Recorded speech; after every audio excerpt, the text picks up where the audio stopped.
Let's suppose that you were able every night to dream any dream you wanted to dream. And that you could, for example, have the power within one night to dream 75 years of time, or any length of time you wanted to have. And you would naturally, as you began on this adventure of dreams, you would fulfill all your wishes. You would have every kind of pleasure you could conceive. And after several nights of 75 years of total pleasure each, you would say, well, that was pretty great. But now let's have a surprise.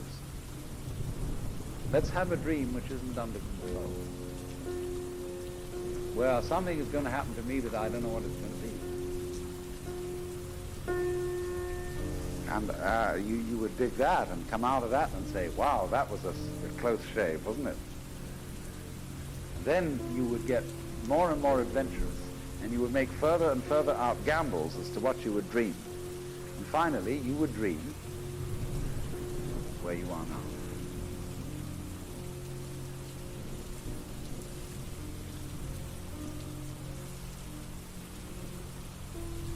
I don't want to rule or conquer anyone. I should like to help everyone if possible. Jew, Gentile, black man, white. We all want to help one another. Human beings are like men. We want to live by each other's happiness, not by each other's misery. We don't want to hate and despise one another. In this world there's room for everyone, and the good earth is rich. We can provide for everyone. A way of life can be free and beautiful. But we have lost the way. Greed has poisoned men's souls, has barricaded the world with hate, has goose-stepped us into misery and bloodshed. We have developed speed, but we have shut ourselves in. Machinery that gives abundance has left us in want. Our knowledge has made us cynical, our cleverness hard and unkind. We think too much and feel too little. More than machinery, we need humanity. More than cleverness, we need kindness and gentleness. Without these qualities, life will be violent, and all will be lost.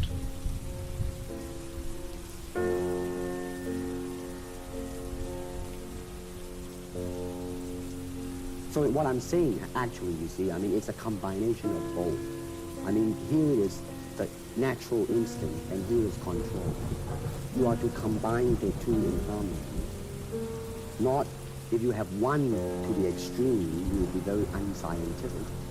If you have another to the extreme, you become all of a sudden a mechanical man, no longer a human being. So it is a successful combination of both. So therefore, it is not only, so therefore it's not pure naturalness or unnaturalness. The ideal is unnatural naturalness or natural unnaturalness.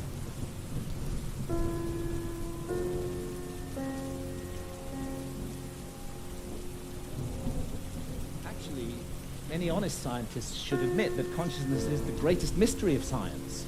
And that we don't know exactly how it works. The brain's involved in it in some way, but we're not sure how. Could be that the brain generates consciousness the way a generator makes electricity. If you hold to that paradigm, then of course you can't believe in life after death. When the generator is broken, consciousness is gone. But it's equally possible that the relationship, and nothing in neuroscience rules it out, that the relationship is more like the relationship of the TV signal to the TV set. And in that case, when the TV set is broken, of course the TV signal continues. And this is the paradigm of all spiritual traditions, that we are immortal souls temporarily incarnated in these physical forms to learn and to grow and to develop. And really, if we want to know about this mystery, the last people we should ask are materialist reductionist scientists. They have nothing to say on the matter at all. Let's go rather to the ancient Egyptians, who put their best minds to work for 3,000 years on the problem of death and on the problem of how we should live our lives to prepare for what we will confront after death. And the ancient Egyptians expressed their ideas in transcendent art, which still touches us emotionally today, and they came to certain very specific conclusions that the soul does survive death, and that we will be held accountable for every thought, every action, every deed that we have lived through in our lives. So we better take this precious opportunity to be born in a human body seriously and make the most of it.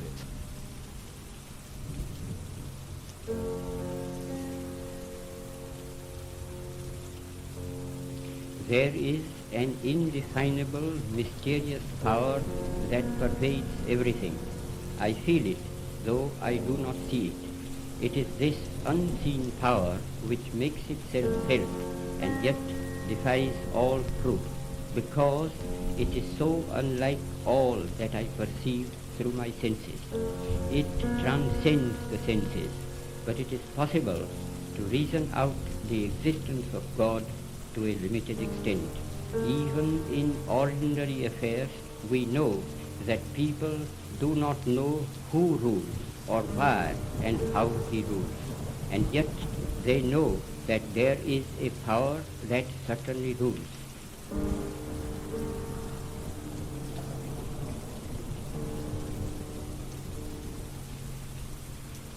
The way they've been taught about the Bible, that is not the way of the Bible. You know what I mean? Because if I was living in that world where the everyday interpretation of the Bible go on, then I would have eaten the Bible too. But now that we have found the right way of the Bible, then the Bible is to be loved, because the Bible is a record of man's creation. It's the only book tell you, it's the only book can show you where mankind began without any prejudice or anything like that, any boastfulness, pride or anything. It just how it goes, and that's it.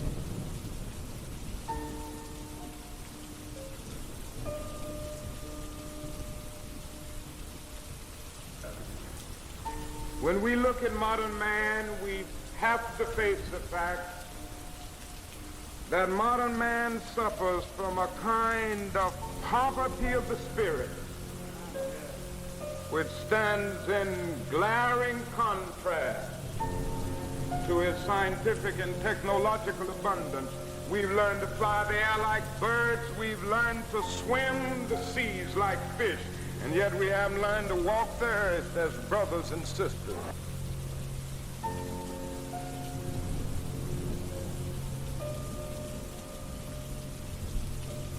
It shows that these nations and countries and races and all that is made up in our minds. And we come from thousands of years before that. Our experience is a shared experience. We're not supposed to be divided amongst races and peoples of the world. No, we come from the same place. And this is a reminder of that.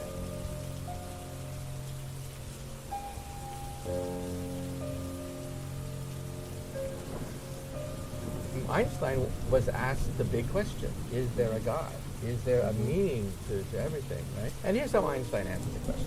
He said, there really are two kinds of gods. We have to be very scientific. We have to define what you mean by God.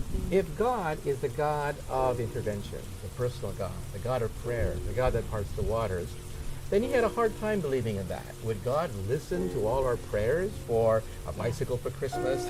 He didn't think so. However, he believed in the God of order, harmony, beauty, simplicity, and elegance. The God of Spinoza. That's the God that he believed in. Because he thought the universe was so gorgeous, it didn't have to be that way. It could have been chaotic. It could have been ugly, messy. But here we have the fact that all the equations of physics can be placed on a simple sheet of paper.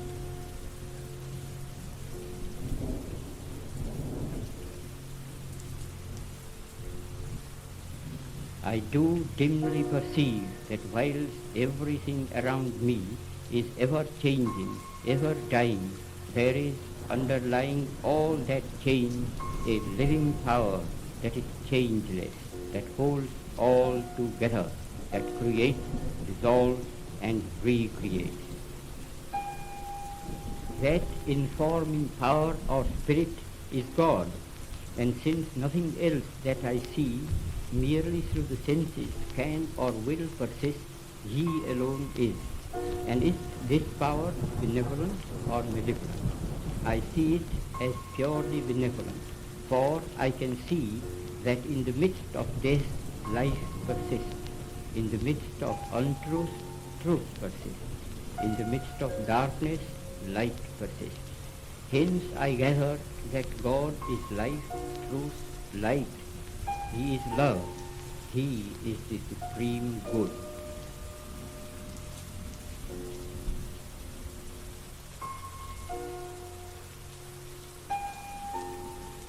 Now, the first thing in any battle is to define your enemy, to identify your enemy. Before you decide how you can overcome him, you've got to identify him.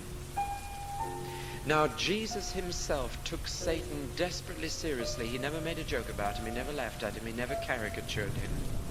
Here are some of the titles that Jesus gave Satan. He said he is the prince of this world.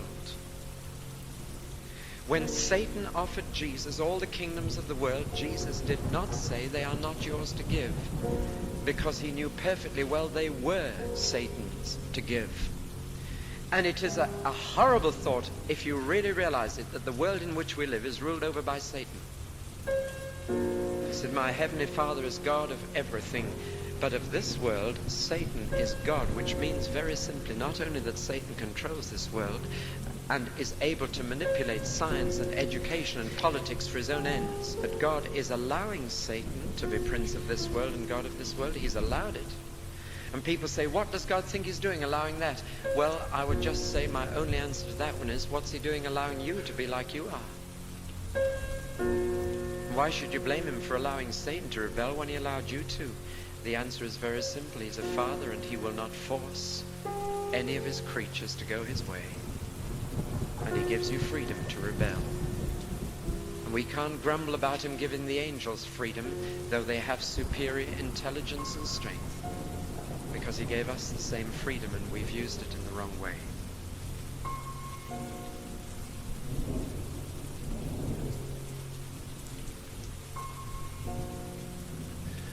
But what all these approved altered states of consciousness have in common is that none of them contradict or conflict with the basic state of consciousness valued by our society, which I would call the alert, problem-solving state of consciousness, which is good for the more mundane aspects of science. It's good for the prosecution of warfare. It's good for commerce. It's good for politics. But I think everybody realizes that the promise of a society over-monopolistically based upon this state of consciousness has proved hollow, and that this model is no longer working, that it's broken in every possible sense that a model can be broken, and urgently we need to find something to replace it. The vast problems of global pollution that have resulted from the single-minded pursuit of profit, the horrors of nuclear proliferation, the specter of hunger, that millions every night go to bed starving, that we can't even solve this problem despite our alert problem-solving state of consciousness.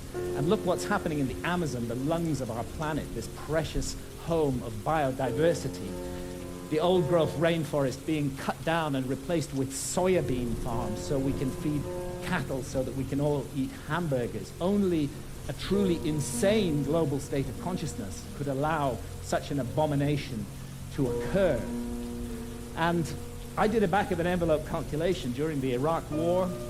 It seems to me that 6 months' expenditure on the Iraq War would have solved the problem of the Amazon forever, would be sufficient to compensate the peoples of the Amazon so that no single tree ever needed to be cut down again to garden and look after that amazing resource. But we can't make that decision as a global community.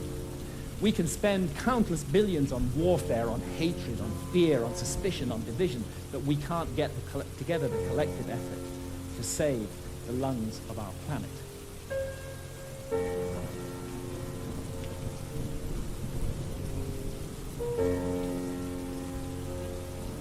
Because the greatest thing is that life. See? It's life. Life I deal with. The preacher read the Bible and tell you that you have to die to go to heaven. Then he's not reading the Bible. Because the Bible tells you you have to live in a heaven. You don't die and go to heaven. You have to live in heaven. You know, a lot of places on earth could be. But Africa is our heaven.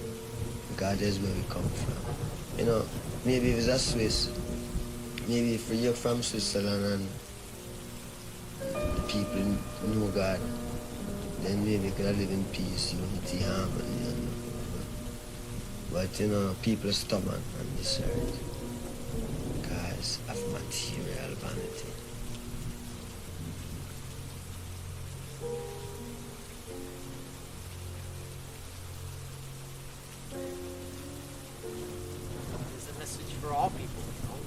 open up your heart.